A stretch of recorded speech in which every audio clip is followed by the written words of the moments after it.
त्योहारों के आते ही हम कुछ ज़्यादा ही बिजी हो जाते हैं और ऐसे में भी हमें चाहिए कुछ घर के बने हुए स्नैक्स, क्योंकि इनके बिना तो दिवाली हो या फिर और कोई त्योहार, सब कुछ अधूरा है। तो आज हम बनाने वाले हैं ऐसे ही दो तरह के स्नैक्स जो कि मिनटों में बनकर तैयार हो जाते हैं। एक तो है चटपटा और मसालेदार और दूसरा है खट्टा मीठा। आप सभी का स्वागत है स्वाद की नई उड़ान में। आज हम बनाने वाले हैं चटपटी मसाला मूंगफली और खट्टा मीठा कॉर्नफ्लेक्स चिवड़ा। तो पहले हम बनाएंगे चटपटी मसाला मूंगफली। तो इसके लिए सबसे पहले हम एक मसाला तैयार कर लेंगे। इसके लिए एक बोल में हम आधा टीस्पून काला नमक ले लेंगे और साथ ही हम स्वादानुसार नमक डाल देंगे और साथ में डालेंगे लाल मिर्च पाउडर 1.25 टीस्पून। आप कम या ज़्यादा भी डाल सकते हैं। इन सभी को हमें अच्छे से मिक्स कर लेना है। मसाले को हम एक तरफ रख देंगे और हम इस तरह की मूंगफली ले लेंगे। मैंने ये एक बड़ा बोल मूंगफली ली है। यह सिंपल जो मूंगफली के दाने आते हैं वही मूंगफली है। यह आसानी से आपको मार्केट में मिल जाएगी। हमें पहले ऑयल को ठीक से गर्म होने देना है, उसके बाद ही हमें ये मूंगफली के दाने इसमें डालने हैं। अभी मैं इसमें आधे दाने ही डाल रही हूँ, अगली बार मैं बचे हुए दाने और डाल दूँगी। दाने डालने के बाद हमें फ्लेम को लो टू मीडियम ही रखना है और धीरे धीरे इन्हें अच्छे से फ्राई होने देना है। दानों को फ्राई करते समय इन्हें हमें बीच बीच में चलाते भी रहना है। जब यह चटकना बंद कर दें और इनका कलर थोड़ा ब्राउन हो जाए और छिलके थोड़े फट जाएं, तो आप समझिए कि हमारी मूंगफली अच्छे से फ्राई हो चुकी है।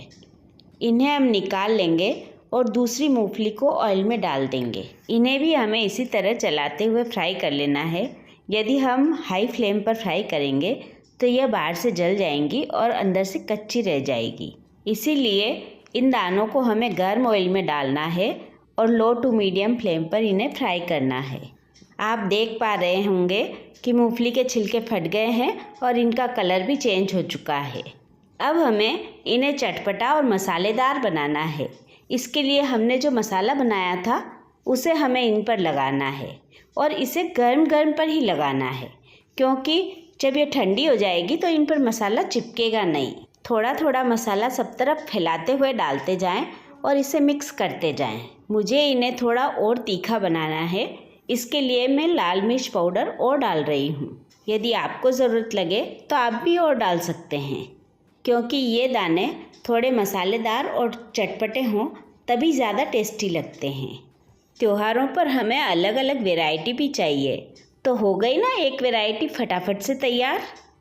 कमेंट करके बताइए कि आप मूंगफली के दानों से कौन कौन से स्नैक्स बनाते हैं। चलिए अब हम बनाते हैं खट्टा मीठा और मज़ेदार कॉर्नफ्लेक्स चिवड़ा। इसके लिए भी सबसे पहले हम एक मसाला तैयार कर लेते हैं। हम यहाँ पर 2 टीस्पून पिसी हुई चीनी लेंगे, साथ ही स्वादानुसार नमक लेंगे। नमक हमें थोड़ा कम ही लेना है। अब लेंगे आधा टीस्पून काला नमक, साथ ही लेंगे आधा टीस्पून चाट मसाला, 2 टीस्पून लेंगे हम लाल मिर्च पाउडर। इन सभी को हम अच्छे से मिक्स कर लेंगे। नमक हमने इसलिए कम लिया क्योंकि चाट मसाले में भी नमक होता है। मिक्स करने के बाद हमें इसे एक तरफ रख देना है। अब लेंगे हम कॉर्नफ्लेक्स, जिन्हें कि मक्की का पोहा भी बोलते हैं। यह मार्केट में आराम से मिल जाते हैं।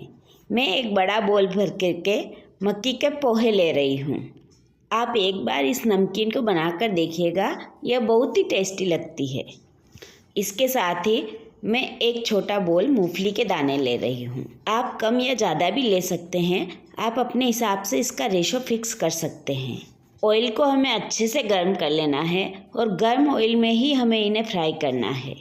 ये गर्म ऑयल में डालते ही फटाफट से फ्राई हो जाते हैं। थोड़े थोड़े डालना है और इस तरह से फ्राई करके फटाफट से निकाल लेना है। अच्छा, इसे थोड़ी देर जाली में रखेंगे जिससे कि एक्स्ट्रा ऑयल निकल जाए। इसी तरह से हम गर्म ऑयल में थोड़े पोहे और डालेंगे।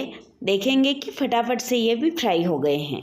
इन्हें भी हम निकाल लेंगे और इसी तरह से सारे पोहे फ्राई कर लेंगे। अब हम इसी ऑयल में मूंगफली के दानों को भी फ्राई कर लेते हैं।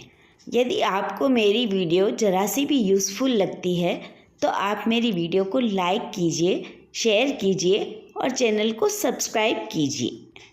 कमेंट करके ज़रूर बताइए कि इस दिवाली आप कौन सा चिवड़ा बनाने वाले हैं, चावल के पोहे का चिवड़ा या फिर मक्की के पोहे का चिवड़ा। दाने फ्राई हो चुके हैं, हम इन दानों को भी इसी चिवड़े के साथ डाल देंगे। अब मैंने कुछ काजू के टुकड़े लिए हैं, इन्हें भी हम फ्राई करेंगे। इन काजू के टुकड़ों को गोल्डन होने तक हमें फ्राई करना है। यह डालना ऑप्शनल है, आप इन्हें डालना चाहे या न डालना चाहे यह आपकी चॉइस है। इन्हें लो मीडियम फ्लेम पर ही हमें फ्राई करना है। अब मैं ले रही हूँ सूखे नारियल के कुछ पतले पतले स्लाइस। घर पर ही मैंने सूखे नारियल के पतले पतले स्लाइस कट कर लिए थे। इन्हें भी हमें जिस तरह से हमने काजू फ्राई किए उसी तरह से फ्राई करना है। इन्हें भी गोल्डन होने तक हम फ्राई करेंगे। फ्लेम को हमें लो मीडियम ही रखना है और इन्हें अच्छे से फ्राई करना है। यह डालना भी ऑप्शनल है, आप यदि पसंद करते हैं तो इन्हें डालिए। अब लिए हैं मैंने खूब सारे करी पत्ता। इन्हें मैंने अच्छे से धो करके कपड़े पर फैला लिया था ताकि सारा पानी सूख जाए। करी पत्ता को हमें क्रिस्प होने तक फ्राई करना है। हाई फ्लेम पर बिल्कुल इन्हें फ्राई नहीं करना है। यदि यह नरम रह जाएंगे तो चिवड़े में भी नमी आ जाएगी। करी पत्ता ज़रूर डालिए, टेस्ट अच्छा आता है। अब हरी मिर्च के कुछ टुकड़ों को भी फ्राई करके हमें इस पर डाल देना है।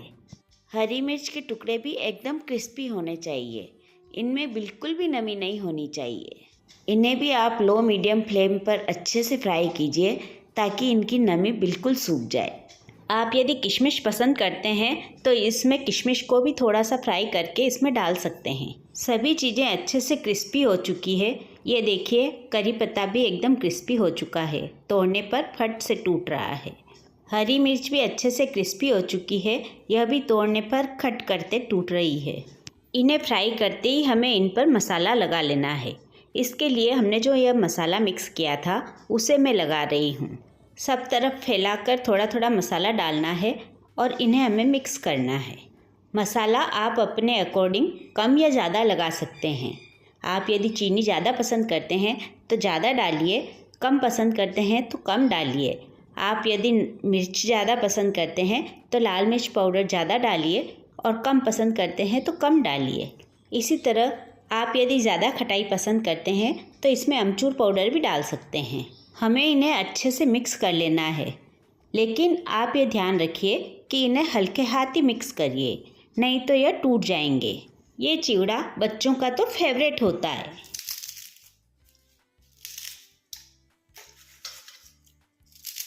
सुनिए आपने आवाज़, ये कितना क्रिस्पी और क्रंची बना है और टेस्टी तो इतना है कि आप मेहमानों के सामने एक बार प्लेट भर के रखेंगे ना तो उससे काम नहीं चलेगा। यदि इन दोनों स्नैक्स को आप एयर टाइट कंटेनर में 1 महीने तक भी स्टोर करके रखेंगे तो यह वैसे ही बने रहेंगे। आप कम मिर्च लगा करके बच्चों को दीजिए, वह तो बड़े मज़े से मांग मांग कर खाएंगे।